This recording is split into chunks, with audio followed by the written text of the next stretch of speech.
Good morning, good afternoon, good evening, everybody. Welcome to this episode of the Note Close Show. As always, Scott Carson here. Excited to be with you today. Today's topic is something I wanted just to talk about where I see people making a lot of errors online. Now, I know everybody is out there making offers on assets. They're getting stuff in, they're getting counters back, or they're submitting stuff out to get a number back on stuff. And they're looking to raise capital because they may not have enough funds themselves or have enough private investors to make something happen. So what I wanted to talk about today is the errors I see people making when they're posting on Facebook or other places looking for capital partners. First and foremost, take a little time and work through the deal. Work through the numbers. Make sure the numbers work before you just throw something up online. I see people throw some stuff up online and the numbers don't make any sense. They don't have the right values. The return on investment is different than the IRR or the interest rate. Somebody just posted that the return on investment was a 9% return on investment. That doesn't make any sense if you're looking for a joint venture partner. When it should have been like 17.8. They didn't have the math right. So let's first start with some basics, okay? Before I go down that path on this episode. First and foremost, if you're going to post a flyer or make a posting on some sort of social media, make sure you've got some bam to it. You got some, something that's going to literally draw people in. And first and foremost, don't throw a map up of the assets. If you're, bidding on 4 or 5. Look, I love that people post them making offers on 20 assets or I'm making an offer on 40 and here's a map. That's great. That's phenomenal. But when it comes down to literally talking about the individual deals that you're working on, a map is ineffective. It's more theory than it is actually a nugget of stuff. And if you're wanting to deal with investors or raise capital from people, you got to have something solid for them to look at. Not theory, have something solid that they can look at. Real numbers, real assets, real addresses. So quit with the maps when you're looking for funding on a deal or two and start putting photos of the property up. Take that little extra 5% we talk about, the little extra bit, pull a street view from a property, call a realtor, have somebody drive by the asset. Heck, if you can, drive out and take a good photo of the property, okay? A photo is better than a street view, and a street view is better than a map, and a map is better than nothing, okay? But what I would do is literally, if you wanted to, if you had 5 all across the area, 3 or 4, okay? Take a second and post, you take that map and post little street view photos of the asset. Or I would just literally go back if you've got 3 or more than one asset you're working through, just take the time to create a different flyer for each asset. Okay, that's the first thing. A good photo of the property. We're not talking, you don't want to see Google Street Maps or stuff like old pictures. If it's an old photo, you got to be very careful about it. What I mean by older, more than a year old. A street view photo is more than a year old. Okay, keep that in mind. All right. And do yourself a favor. Don't cut the house off where only the house shows. You want to have a little bit of sky. You want to have a little bit of yard. If you can show that the neighbor houses aren't burnouts or something like that, that's okay too. All right. But make it a desirable looking photo. Screenshot it. Adjust your street view map, your face, wherever your little guy is that you're toggling in for a street view with Google Maps. Take the second to do that. Now, also, just look for other photos. Do a search for images on Google for the property. You'll often find a previous listing. You often find sometimes previous interior photos of the asset where it was listed for sale or rent at some point. That has helped us dramatically. You may find photos online if it's a condo and other places. All right. So those are some things to keep in mind there. Looking for photos. You may even want to jump over and use Bing. Bing often has some nicer looking updated photos. Good morning, Laura. We see people out here join us in this morning. It's awesome. So take the time, find some good photos. All right. Pay a realtor $50 to go drive. It's well worth it. It's well worth it to do it to make sure that adds the pop to it. If you can have more than 1 or 2 photos, inside photos or something like that, or to link to other things, that helps out dramatically. So let's also talk about what you want. All right. You need to know taxes. Obviously, checking taxes are paid or up to date. You need to know if it's a performer or non-performer. What's the payment rates? All right. And then also, I would jump on Rent-O-Meter and pull a rent rate, okay? That's important to do that as well. Morning, Jim McWillen. So what you want to do before you really post an asset, take the time to pull together a full, deal scenario. Here's the rent rates. If you find out that it's a bankruptcy, take a second, jump on Pacer and download the bankruptcy file, whether it's a Chapter 7 or 13. Take the time to download that so you can see if there's a plan filed on what the payment could be. Because if the existing principal and interest payment is $300 a month, but the bankruptcy plan is $800 or $500 or $200, there's some big differences in what they're offering. Okay, so take the time and let's keep it simple. If you put more different photos or different segments to the things, it gets confusing. So you don't want your flyer to be too busy. That's confusing. So I like a photo on a white sheet of paper, maybe your logo across the top. That's about it. Maybe your contact information at the bottom, but keep it simple. The fancier this thing is, the more difficult it can be over time. Okay, details of the property, and you know what? You don't need to create an extra space.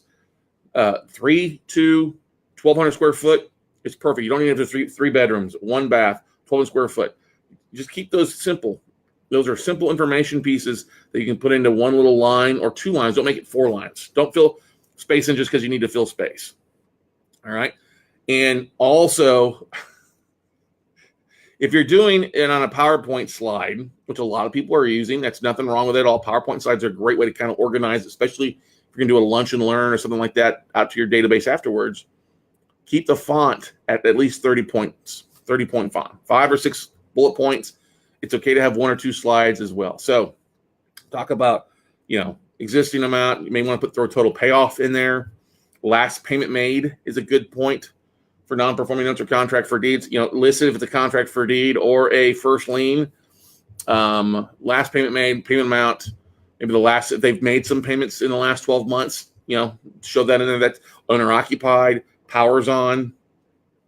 Those are all simple things that you would do anyway. Your due diligence, you might as well provide that a little bit on that. Power's on. Last payment made was 4 months ago. We think it's our primary strategy to get it reperformed. If it doesn't reperform, we know we're going to foreclose or deed in lieu in some sort of fashion. Okay. But the biggest thing is if the interest rate is at 9 or 8 or 7, share that information, the details. That is not your ROI though. If you're looking to reinstate, an easy thing to look at roughly would be, 12 months P&I divided by a purchase price. That equals your return on investment, your high-end return on investment before expenses. Okay. So that's an important thing. Make sure you have your numbers accurate. All right. If it's going to foreclose, talk about foreclosure. It's worth $50,000. It's going to take us $4,000 to foreclose. We're going to sell it at 85. 80% of value, leaves a little bit of cushion factor there for repairs or other things. Got to pay taxes owed. If there's back tax, you want to put that in there. But keep it simple. Don't be afraid to put a couple lines down. Keep the nice photo. You can always shrink the photo down a little bit or expand it as you need to.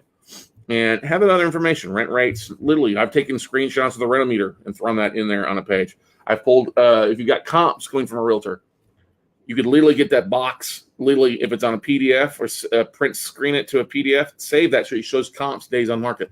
That's a very powerful thing as well.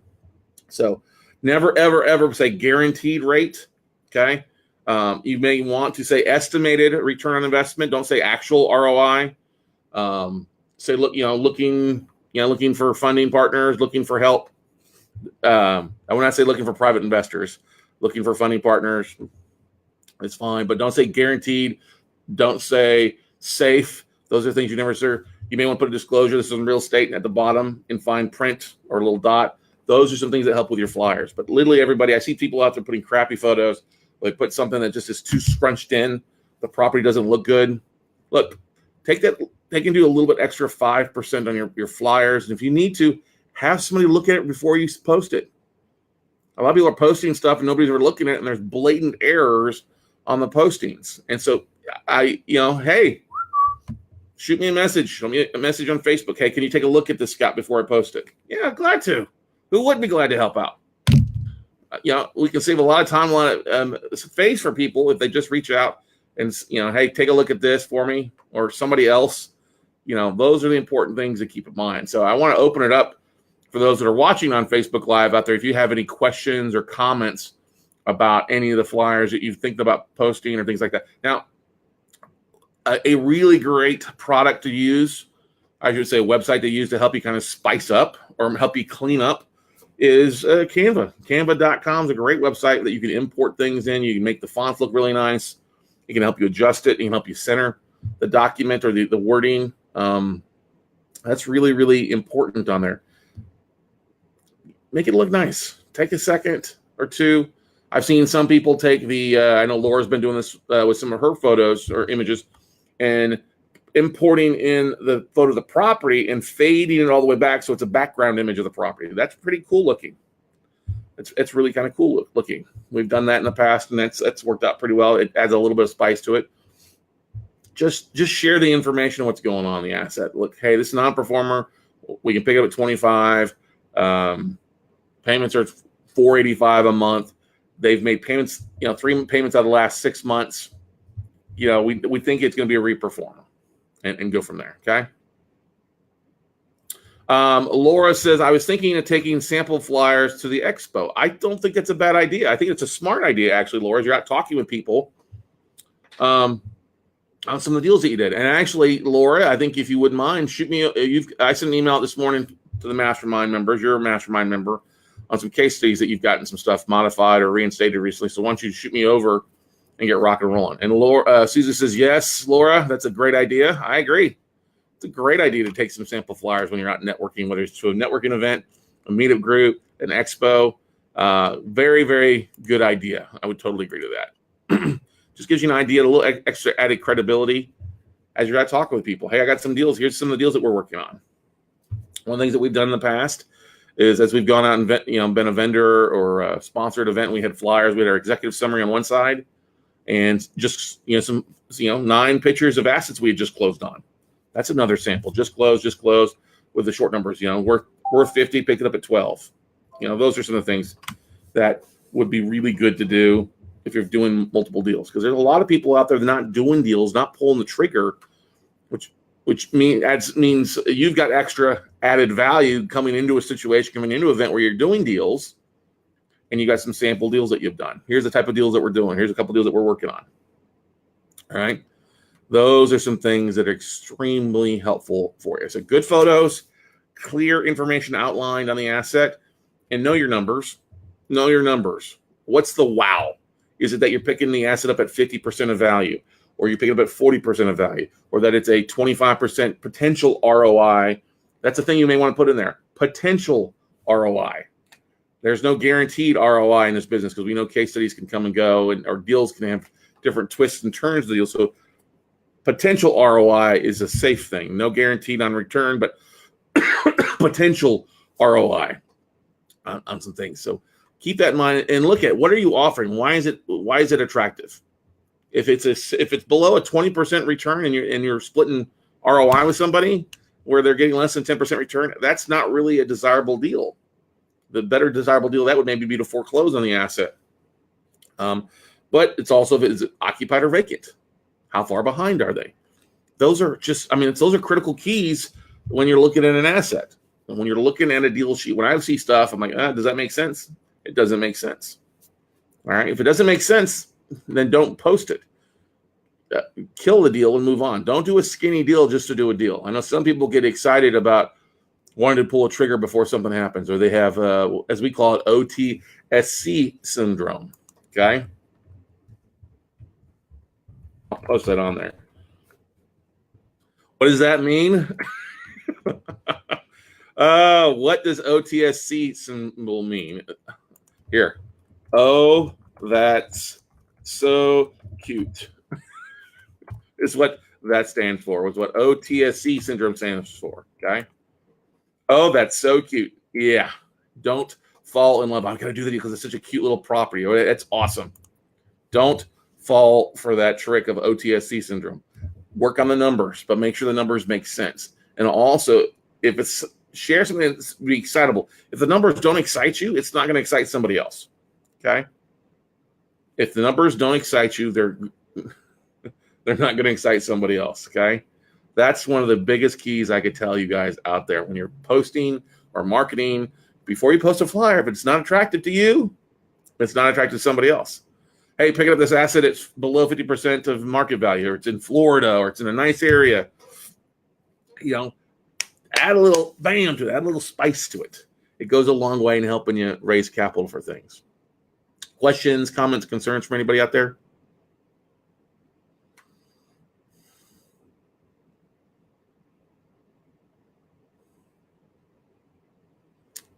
I know that we've got a very busy week. We're 1 week out from the Note Mastermind taking place, just over a week out from the Quest Expo.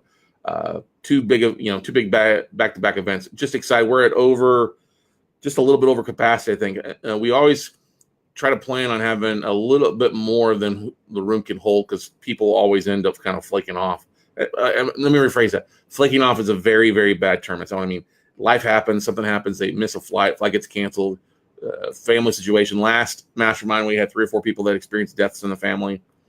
We had some people that are on summer vacations or wrapping up some stuff that they're out of state or out of country, can't make it to, which is fine. But what I'm trying to get at, we're excited. We've got a great lineup coming, great people, great mastermind members. We've got a few sneak peek tickets that we've had, really, really jacked up. We're going to squeeze a lot into the 2-day mastermind, and then we're also going to squeeze a lot out of the Quest Expo as well. It reminds me, I got to work on my presentation for the Quest Expo this weekend. But Clifton Salas says, thanks for the tips. We'll be making changes. Not a problem, brother, man. Glad to help out. Just want you to, we don't want anybody to do something that's going to shoot them in the foot. We want you to help. And one of the big things, we're always, like I said before, we're always glad to help out. We always want you to succeed. We want you to save you face. I don't want you to make mistakes that are going to shoot you in the foot. We want to help overcome those and help you get more deals closed, more funding in, and more money in your pockets. More money, right, everybody? Yeah, exactly. Let's put some more money out there. All right. That's definitely an important thing. So it literally, if you're taking some flyers, Laura Blunk, you may want to take some flyers down to the San Antonio real estate investor meetup on Monday night with Propelio. You might want to work to get some of those. Also, here's a little thing when it comes to flyers. Okay? When it comes to flyers, there's 2 sides to the page. Okay? A lot of times that other side is one of the least utilized aspects up there. And I know it's harder to do that sometimes when you're last minute speaking or last minute going to an event. Catherine, we're glad to have you coming in from Chicago. Susie, you're coming all the way from the DFW area. Glad to have you there as well. But when you go to an event, there's 2 sides of that page. Okay? If you're going to print 2 different copies of different things, you might want to just print them on front and back, because FedEx Office can do that for you. Okay? Front and back. Put it on one side and the other side. And that way you've got less paper to carry in, and you've got one flyer that covers both things. That's a little trip, because literally, let's face it, paper is heavy. You're dragging a box around of flyers. Last thing you want to do is a double flyer. So if you can consolidate that into one page, it's so much easier. And then it also, it's easy to just kind of put out on your page or just literally hand to people out there. So once again, always too, if you're going to put a flyer, make sure you have your contact information on the bottom somewhere, or at the top, or somewhere where they can get a hold of you. Last thing you want to do is give a flyer out and not have your contact information. And here's one thing that's kind of funny. Somebody went and did the trouble of mailing out mailers to IRA investors on some sample deals.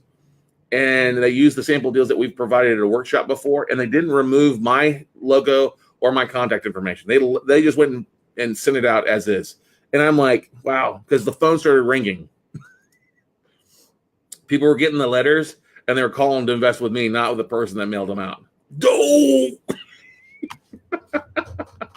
Go! All right. Not a fun thing as well. Cody Cox, yes, but sir, glad to see you. We'll see you Wednesday afternoon. Hey, shoot me an email, Mr. Cody Cox. I think you've got some deals you've worked through and completed here or in the process over the last 12 months. So why don't you drop me an email? Let's go through some of your case studies at the fast track, okay? Brady Durr says here, I got a JV. I got a JV because you're said have a flyer on the deal. I don't understand. That's JV deal because you have a flyer of the deal, your executive summary, and vendor list. So that you had those 3 things together is how you got a JV partner. I think Brady is what you're saying, which is good. Flyer on the deal, executive summary, and a vendor list of people that are working with. Those are really some sample things. That's great.